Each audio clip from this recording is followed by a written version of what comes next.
Yvonne, just like how you've heard President Barrack Obama talking about the Kenya situation and why he's keeping Kenya in his African trip, here in South Africa, South Africans have been following up on the Obama trip as well as Mandela's health. We are outside the Medic Clinic Heart Hospital here in Pretoria, where a lot of South Africans are continuing with their vigil, songs and prayers outside this hospital for their icon Nelson Mandela, who has been ailing from acute lung infection. And of course, the family gave the last update yesterday saying that the former statesman is in stable but critical condition, I beg your pardon. Well, we've been talking to a lot of South Africans about what they feel about this situation. The whole media camping outside the hospital is taking precedence, but what we're observing is that they're very welcoming to African media such as KTN. Been speaking to some of them, and we went down to Soweto. Our observation right from the time we got to the airport in Johannesburg is that South Africa has really embraced their icon, really embraced their history, their apartheid history, and they're really showing the world that they know what South Africa is all about. They know what Nelson Mandela is all about.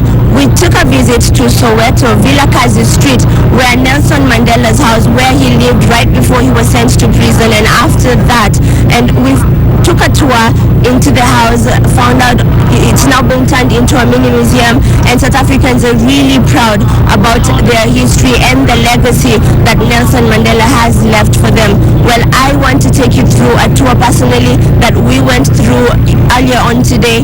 Just take a watch and maybe learn something, one or two, about the history here in South Africa.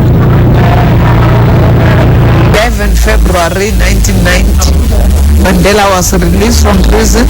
After prison, Mandela stayed in this house for 11 days because he had no privacy. People could not let him rest. The media from all over the world was here.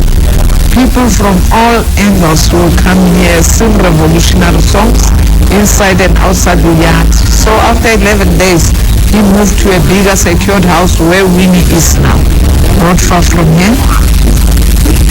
These are Mandela's quotations, which he quoted in Winnie's letter, which he quoted in a speech he wrote to the students of 1976. That speech was smuggled from prison. It came with Meg Maharaj, Mandela's colleague. It was read by Mandela's daughter in the cemetery when we went to bury some of the students who were shot by the police. That tree at the corner is a special tree to the family because all the children, the grandchildren, the great-grandchildren who were born here, their umbilical cords are buried under that tree. That's our African tradition. The blackness on the wall is when the house was petrol bombed twice. Some of the patched bullet holes and the bricks that became loose. Visible bullet holes under the glow. Okay, Mandela stayed in this house for 15 years before prison. This is his last picture before prison. First picture after prison. We had a wall here.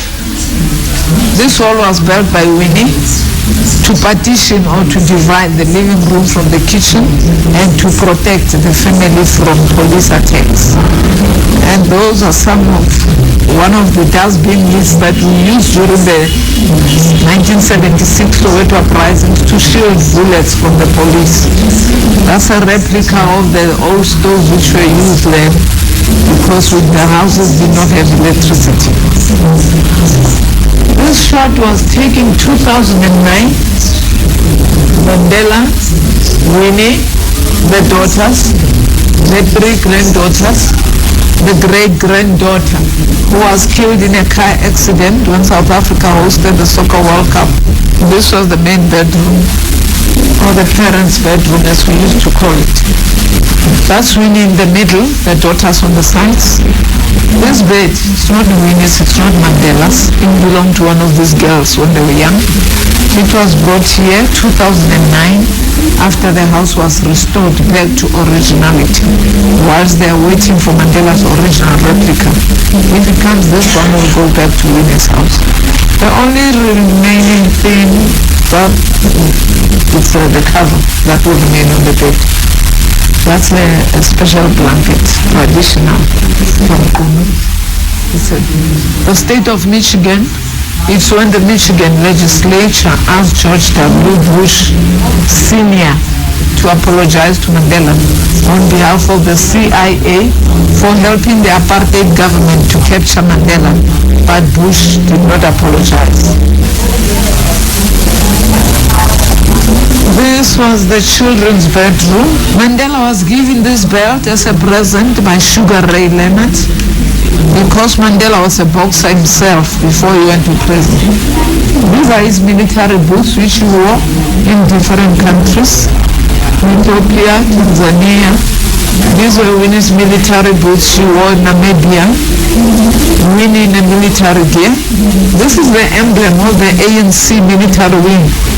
Contours is the spear of the nation in English. This portrait here, it was drawn by a lady from Kenya, Nairobi, 1990, when Mandela was released.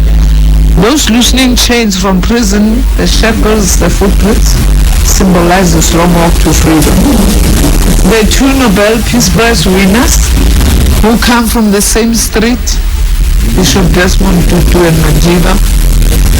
Fidel Castro, when he came to South Africa in 1994,